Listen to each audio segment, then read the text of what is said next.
put you to Nashville, Tennessee. You wouldn't come around to come see me. I heard you was headed for Carolina. You know I'm gonna be right there beside you, 'cause I always had to steal my kiss from you. Always had to steal my kiss from you. How are you side hoes doing now? I mean your friends, as you'd say. Are the lunch dates easy? Can you talk more freely now that I'm not in the way? How are you side hoes doing now? Now that I've stopped calling you mine. Is your game still strong, or is it not as fun without crossing all those lines? I guess I'm still a little bitter. I mean, who wouldn't be? I give you all my attention. You split yours with 1, 2, and me. Don't wanna risk a chance of catching those pretty eyes. I just want you to know, I think time has done us good. I just want you to know, I woke up realizing that I could go the rest of my whole life without talking to you. I just wish I could forget about when you pulled me through. 'Cause now I'm looking in his eyes and my heart's saying don't do it. I wanna trust again, I wanna feel again, but you fucking ruined it. And the risk of losing me is something I can't stand. Zombie, what's in your head? In your head. Zombie,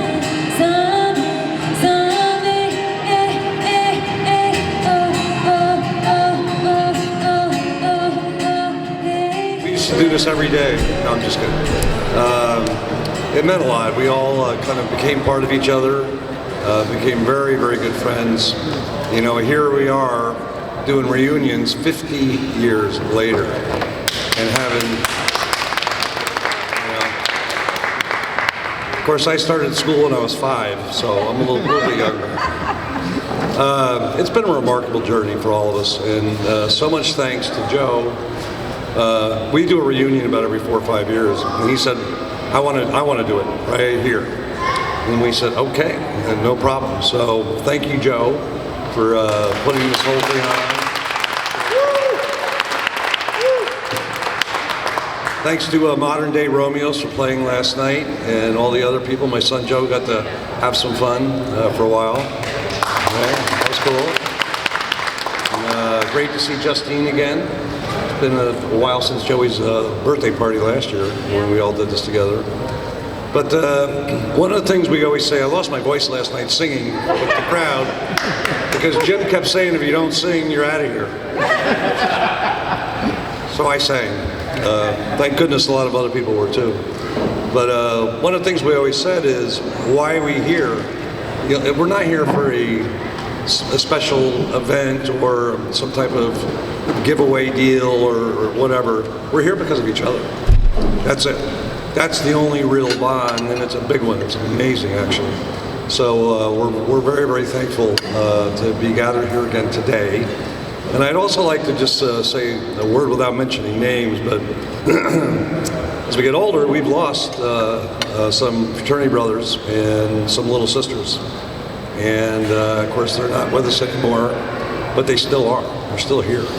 And so we really want to just, give some thoughts and prayers to those that are not here, yet they still are, which is really cool. So anyway, thank you, Joe, and thanks for everybody for coming today. All right?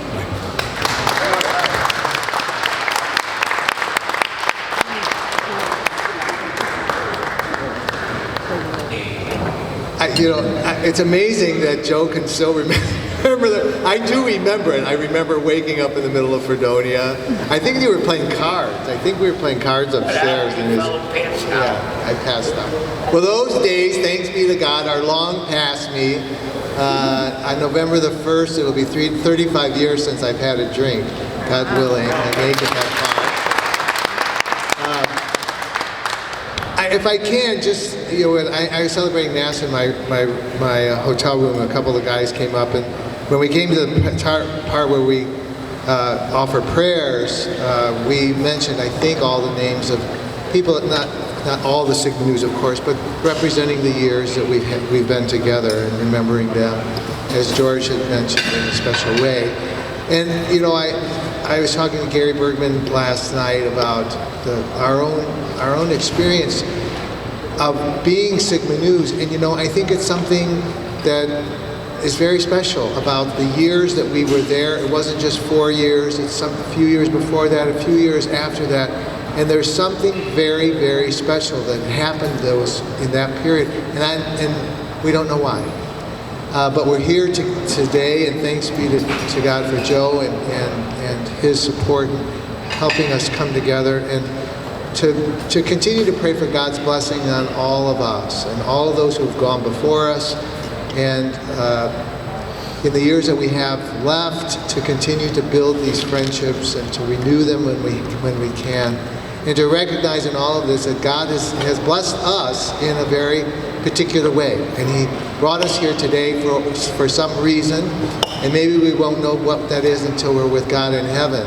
But we come together and experience something that we cherish, and rightfully so, because I remember when my mom and dad, my oldest brothers, I'm the youngest of four, and they didn't want me to join a fraternity, and they went to my dad and said, don't let him do it, and he did, because he said, you know, Patrick's smart enough, he knows what to do. And then they met the brothers of Sigma Nu, and they saw what great men they were and are. So thanks again, Joe, and thank you all for the friendship and the fraternity that you've extended to me. So many guys came to my ordination 15 years ago. I was very touched by that. And God bless you.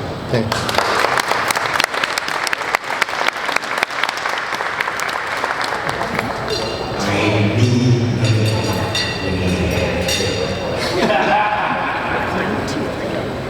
Well, thank you, Joe. It's been so wonderful for you to be so generous with us and you invite us here, and it's been just terrific to see everybody. I've been fortunate to have attended a handful of these reunions, and certainly make every one that I can, and hope to continue to be able to do so.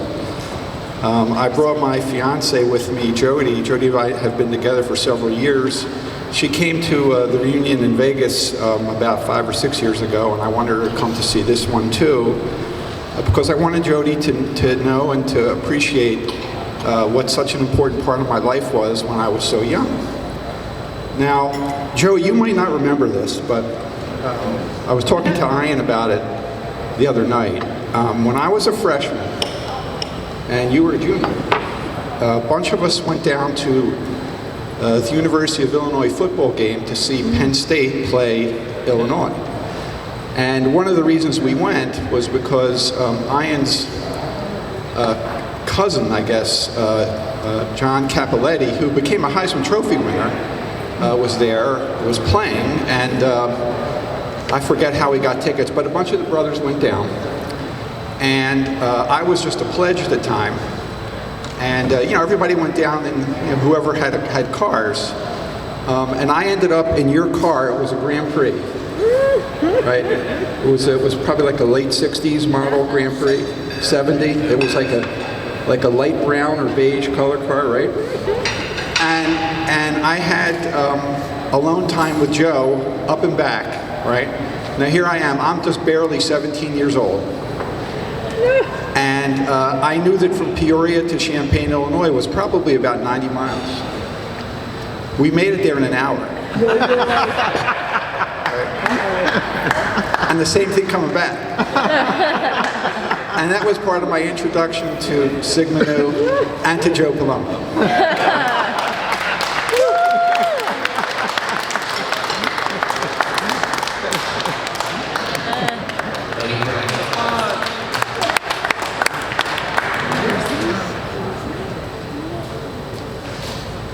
I don't know why you want me up here, but I guess all I can say is a couple of quick words. Certainly this guy right here. Can you hear me okay? No. Okay. Now you can? Okay. Well, I would say as we all travel through life, and we all had an opportunity to go to college, and we meet friends. And after life, I mean, after you go out from college, you meet more friends. But people in this room are my lifelong friends. And that's a big difference. So I've moved about 5 or 6 times in my business career. And I'll meet people, and I'll say to people like Mike, the governor, I'll say, Mike, you know, yeah, a couple of good guys, we play golf, we hang out, but it's not the same.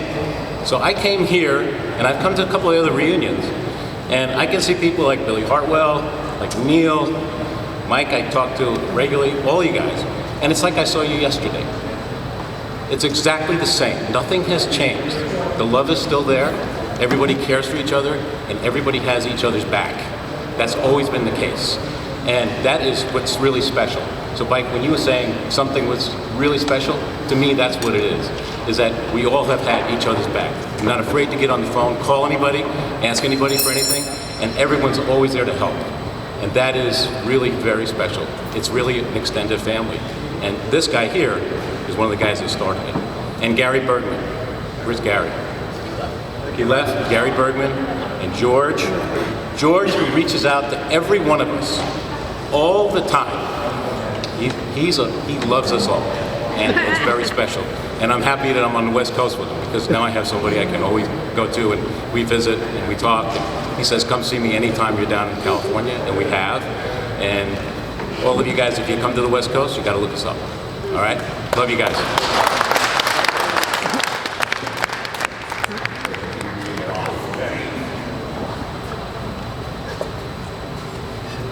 So, my story is, I gotta tell you, I had no idea what to expect. I've been to past reunions and all, and I was so fired up, but I tell you, I didn't know what to expect, and when I got here, I was shocked, and all of a sudden, big smile on my face, and it's been like that the whole weekend.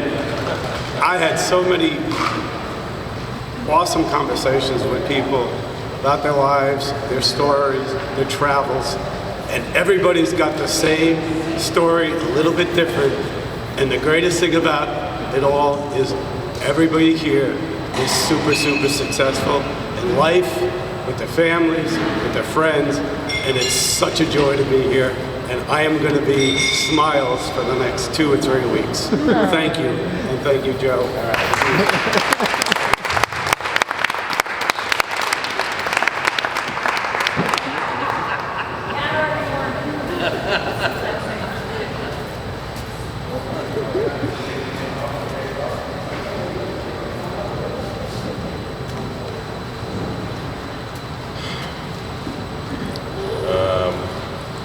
I guess most of this group, and a lot of them have gone home already. I mean, I can't express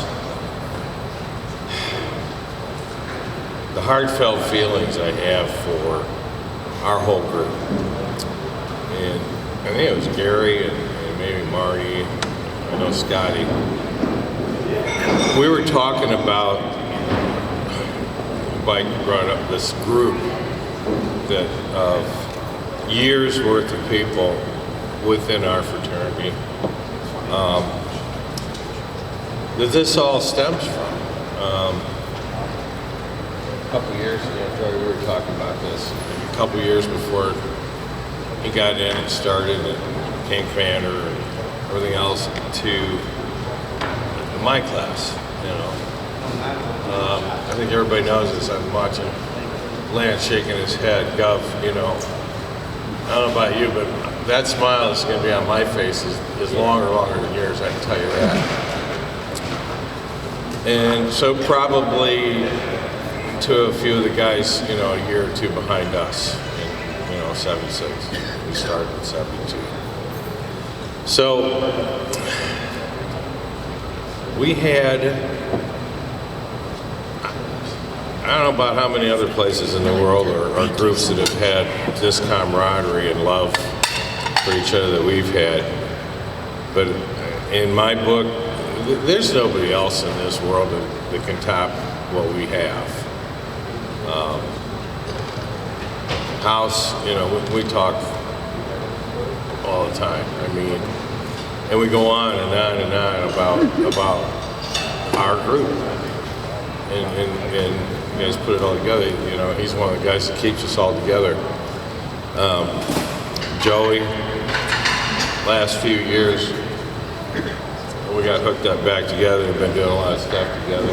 You know, my son Colton and him talk, I don't know how much anymore about all this behind you, you know. But these are I don't want to call it just friendships, you know. These are the lifelong, Lance, feelings, groups, you know, loves that come with the type of lifestyle we had, you know, that started all this back in the 70s, you know, late 60s and through the mid 70s. I don't know of anybody else that has the group of people, the size, like Gov, you said, successfulness of people, and love of family that we have. You know, I know Joey's, and Chip, you know, saving me, you know. I probably got more stories about stuff that you know, Lance, Gov, you and I were going through last night, you know, Christmas trees crammed in George's and Blaze's rooms, you know, because these guys decided they wanted decorations to put on them when they lined the whole walls of the whole active room upstairs. There were over 50 Christmas trees, and we put them all in. How much do we pay for nothing. They didn't pay for it. They just, you know, went out and found them, you know. Middle of the night, you know. But the problem was that, you know, me, Gov, and Schmitter were still in the house when they left to go get decorations, and, you know, all of a sudden those two rooms, you couldn't see the rooms because they were Christmas trees from the floor to the ceiling. And I had to help George clean his room, you know. But anyway, those are the kind of things that we had going on. Trips to Champaign, trips to ISU, Western, and they were always, you know, balls out, and it didn't matter, and he was leading them, you know, because he had the fastest car. And the fastest car, okay. It was a good driver, that's what he says, you know. Anyway, thank you, Joey.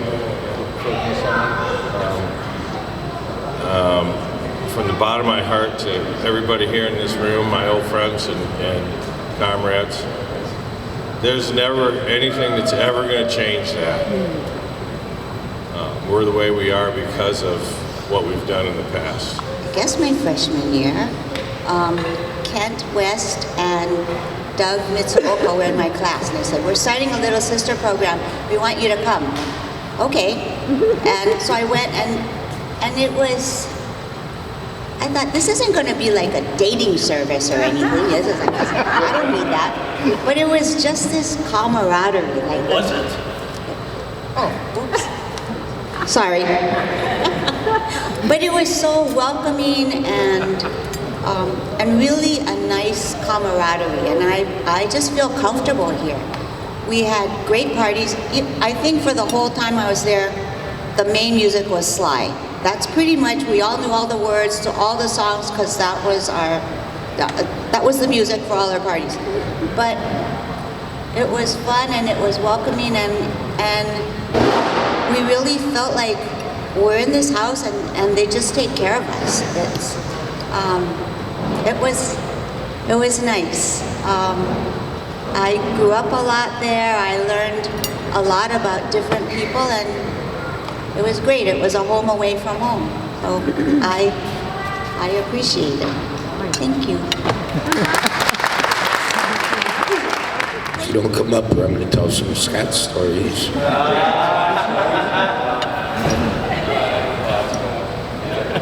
Okay, Scott was the only one of all of us that after 4 years, he had enough credits. No, he didn't.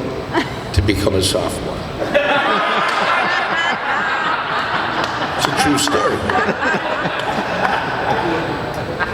Want me to keep going, Scott? I talked to his dad. He goes, "Joe, could you please do something with him?" So I tried. Opus. Come on, Scott, study with me. Yeah.